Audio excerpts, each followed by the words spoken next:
Hello and welcome back. HCV current electricity question number 61। चलिए देखते हैं। एक कैपेसिटेंस है, एक रेजिस्टेंस है और एक ईएमएफ है ई, है ना। ईएमएफ मतलब बैटरी है, ठीक है। इन तीनों को सीरीज में कनेक्ट कर दिया गया कब? T इज इक्वल टू 0 पे, ठीक है। T इज इक्वल टू 0 पे कनेक्ट कर दिया गया, मतलब ऐसा कुछ सर्किट बना दिया गया, ये सर्किट एस्टेब्लिश कर दिया गया T इज इक्वल टू 0 पे, ठीक है। ओके, अब बोला गया है कि what is the maximum value, है ना। 6 पार्ट्स है क्वेश्चन के, 6 पार्ट में मैक्सिमम वैल्यूज निकालनी है किसी न किसी चीज की, ठीक है। पहला part, potential difference across the resistor, ठीक है। Maximum value of the potential difference across the resistor. चलिए देखते हैं। ये जो सर्किट है, this is the circuit of charging of a capacitor, ठीक है। ये कैपेसिटर का चार्जिंग का सर्किट है, ठीक है। तो इसमें क्या होता है, करंट धीरे धीरे डीके होता है। आपको ये फॉर्मूला होगा याद, ये Q minus Q is equal to CE 1 minus e to the power minus t by tau, है ना। और ये जो करंट होगा सर्किट में, I is equal to E by R e to the power minus t by tau, है ना। ये tau is equal to RC। तो ठीक है, उतना डिटेल में अभी हम लोग नहीं जा रहे, अभी हम लोग बस देख रहे हैं कि यहां पे क्या होगा, करंट धीरे धीरे घटता है, ठीक है। मैक्सिमम करंट कब होता है? Maximum current is at T is equal to 0। अब potential difference across the resistor क्या होगा? Potential difference across the resistor is I into R, ठीक है।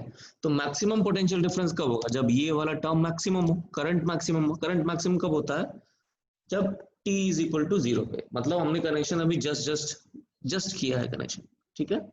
तो कैपेसिटर कैसे एक्ट करेगा इस टाइम पे? T इज इक्वल टू 0 पे चार्जिंग वाले सर्किट में the capacitor acts like a short circuit, ठीक है। The capacitor will act like a short circuit. इसे आप भी दिखाएंगे, है ना, डायग्राम में। अब देखो बहुत ही सिंपल है, देखो ये वाला है सिचुएशन। तो ये T इज इक्वल टू 0 की सिचुएशन है, T इज इक्वल टू 0 की सिचुएशन है, और यहाँ पे करंट हमारा मैक्सिमम है। कैपेसिटर को हमने कर दिया शॉर्ट सर्किट, है ना। कैपेसिटर एक वायर जैसा काम करेगा। करंट की वैल्यू यहाँ पे E बाई आर है, सिंपल, है ना। केवीएल लगा दो तो E बाई आर आ गया। Potential difference across the resistor is equal to I naught into R which is equal to E। मतलब आप डायग्राम में भी देख सकते हो कि potential difference across the resistor here is equal to the potential difference across the battery, because potential difference across the capacitor is 0। V capacitor is equal to 0 है अभी इस मोमेंट पे। ये कब का है situation? T is equal to 0 का situation, ठीक है। ओके, चलिए तो अब ये पार्ट हमारा हो गया पहला पार्ट। अब सेकंड पार्ट देखते हैं। सेकंड पार्ट क्या कह रहा है? सेकंड पार्ट कह रहा है the current in the maximum value of current in the circuit, ठीक है। पार्ट बी, तो maximum value of current in the circuit अभी हमने निकाला E by R, T is equal to 0 पे, ये ऑलरेडी हम कर चुके हैं, ठीक है।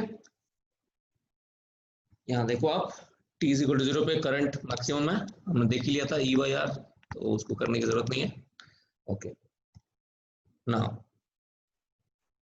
फिर थर्ड पार्ट में जो है, थर्ड पार्ट में हमको निकालना है maximum potential difference across the capacitor. तो maximum potential difference across the capacitor कब होगा? जब कैपेसिटर हमारा पूरी तरह से चार्ज हो जाएगा। मतलब कब का है सिचुएशन? स्टेडी स्टेट का है सिचुएशन है, और सर्किट में करंट क्या हो जाएगा? नेग्लिजिबल, 0 मान लेंगे हम, ठीक है। तो ये डायग्राम यहाँ आप देखो, आप नीचे, है ना, दिस डायग्राम यहाँ shows the diagram when the capacitor has acquired a steady state, ठीक है। तो वोल्टेज अक्रॉस द रेजिस्टर कितना है? रेजिस्टर अभी करंट नहीं है, ठीक है। तो वोल्टेज अक्रॉस द रेजिस्टर, ये रेजिस्टर के अक्रॉस कुछ भी वोल्टेज नहीं है, करंट ही नहीं है ना। सो पोटेंशियल डिफरेंस यहाँ पे जो कैपेसिटर के अक्रॉस जो पोटेंशियल डिफरेंस है वो बैटरी के पोटेंशियल डिफरेंस के बराबर है, ठीक है ना। Yes, so V across the capacitor is equal to EMF of the battery, that's it, ठीक है। अगले पार्ट में क्या करना है? पार्ट डी में कैपेसिटर का मैक्सिमम एनर्जी स्टोर निकालना है। तो मैक्सिमम एनर्जी स्टोर्ड का, कैपेसिटर का एनर्जी स्टोर्ड का फॉर्मूला क्या होता है, हाफ CV स्क्वायर। अब voltage across the capacitor maximum कब था, अभी तो हमने देखा voltage across the capacitor had a maximum value equal to EMF of the battery, so half CE square, ये वाला आंसर हो जाएगा हमारा, है कि नहीं, बहुत ही आसान। चलिए अब पार्ट ई करते हैं। पार्ट ई भी बहुत आसान है। क्या बोल रहा है, पार्ट ई बोल रहा है maximum power delivered by the battery. ठीक है, चलिए एक काम करते हैं, पहले work done bye the battery देख लेते हैं।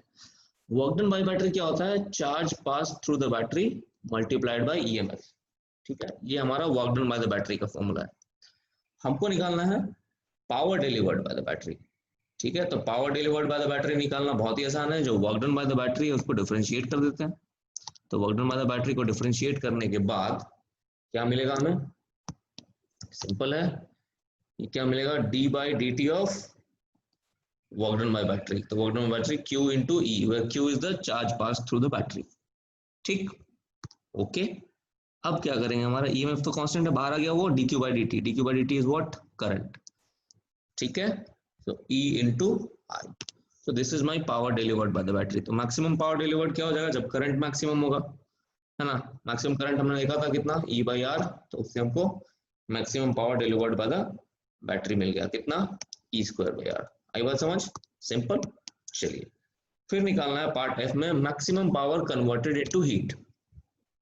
अच्छा, सर्किट में हीट कहाँ डेवलप हो रही है, heat power is converted into heat in the resistor. Resistor में हीट डेवलप होती है, ठीक है, बाकी और कहीं पे भी नहीं। अब हमको पता है कि the power developed as heat in the resistor क्या होता है, I²R। This is the power that is developed as heat in the resistor. इतनी रेट पे हीट पैदा होती है रेजिस्टर के अंदर, ठीक है, बराबर। The rate of generation of heat inside the resistor is the power generated as heat inside the resistor. ठीक है, तो अब जाहिर सी बात है, रेजिस्टेंस तो फिक्स्ड है, खाली करंट है। करंट मैक्सिमम कब होगा, जब पावर मैक्सिमम कब होगा, जब करंट मैक्सिमम होगा। करंट मैक्सिमम की हम वैल्यू हमें पता ही थी, अभी हमने देखी है, तो वो वैल्यू डाल के यहाँ पे डाल देंगे, आंसर आ जाएगा, है कि नहीं, simple, very very easy. Thank you, have a nice day.